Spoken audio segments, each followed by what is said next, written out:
पृथ्वीलोक का शासन क्षत्रिय राजा संभालने लगे। वे सत्ता पाकर अहंकारी हो गए और निर्बल लोगों पर अत्याचार करने लगे।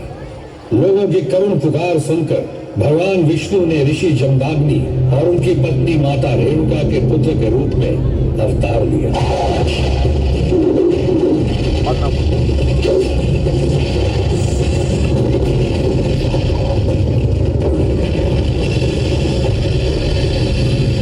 आज तुम्हारी शिक्षा संपन्न हो। ये परशु मैं तुम्हें ब्रह्मास्त्र के रूप में भेंट करता हूँ। अब तुम अजय हो। अब संसार तुम्हें परशुराम के नाम से संबोधित करेगा।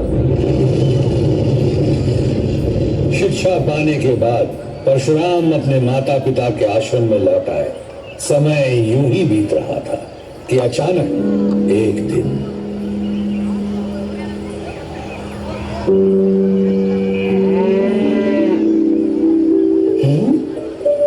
कैसी चमत्कारी गाय है। घड़ी भर में सैकड़ों सैनिकों की भूख मिटा दी।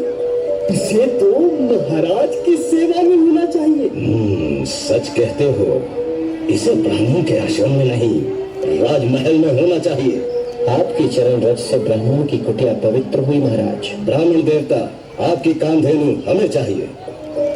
जितनी भी स्वर्ण मुद्राएं आप उचित समझे मांग लें। महाराज, ब्राह्मण के जीवन में स्वर्ण मुद्राओं का क्या मूल्य? और फिर कामधेनु हमारी माता के समान है। माँ को बेचा नहीं जाता महाराज। तो राजा के आदेश की अमानता का परिणाम भी देख लो। सैनिकों, कामधेनु को राजमहल में ले जाओ। एक पग भी आगे बढ़ाया तो मृत्यु निश्चित है।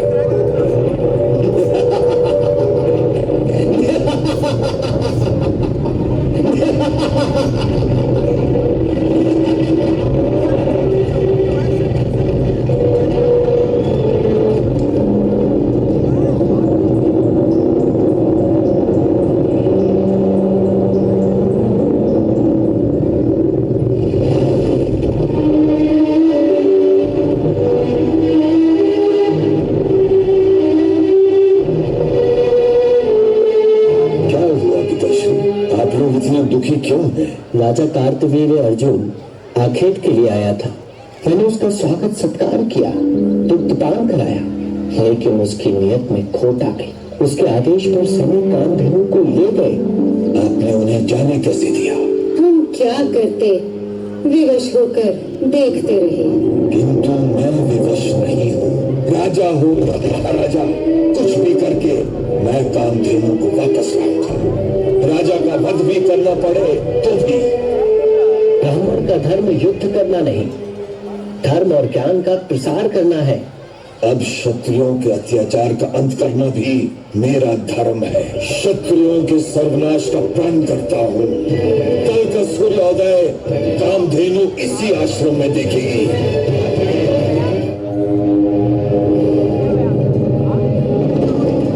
कहाँ है तुम्हारा दुष्ट राजा?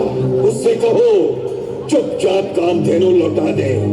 मैं उसका अपराध क्षमा कर दूंगा, अन्यथा उससे अपनी नीचता का फल भोगना ही होगा। क्या कहा?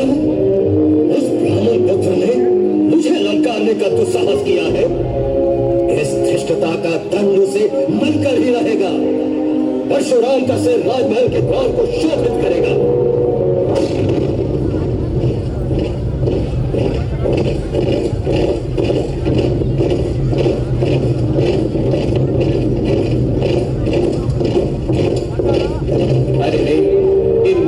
परशुराम की अपार शक्ति का ज्ञान ही नहीं।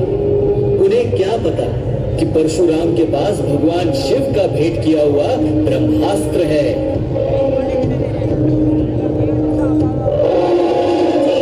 उसे बंदी बनाकर लाओ।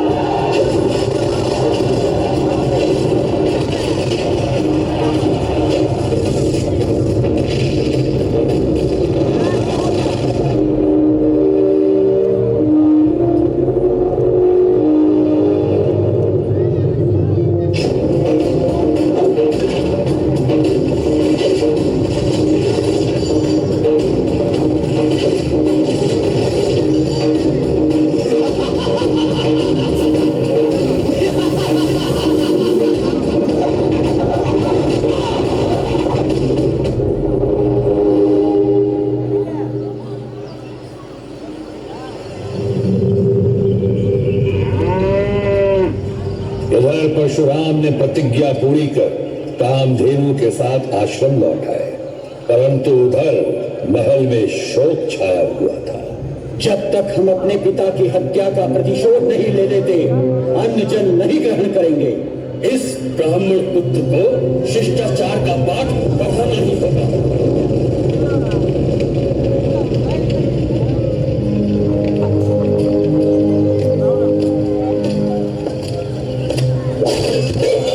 यही उचित है। प्राण के बदले प्राण, पिता के बदले पिता।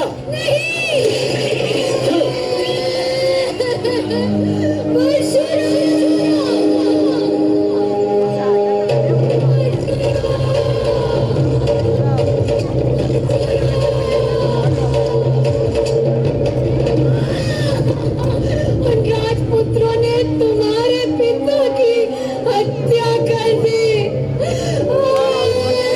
उन्होंने मेरे पिता की हत्या नहीं की, अपने सर्वनाश को निमंत्रण दिया है। माताश्री, जितनी बार तूने अपनी छाती पीटी है, उतनी बार मैं क्षत्रिय वंश का नाश करूंगा, धरती को क्षत्रिय मुक्त कर दूंगा।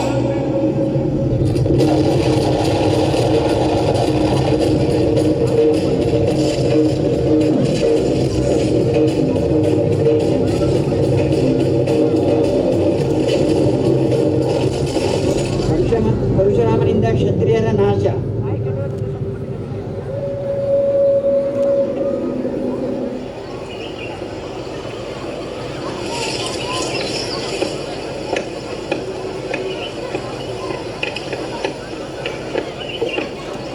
पधारिए ऋषिवर, इस ब्राह्मण की कुटिया में आने का कैसे कष्ट किया? तुमने जो संकट उत्पन्न किया है उसका निवारण करने आया हूँ परशुराम।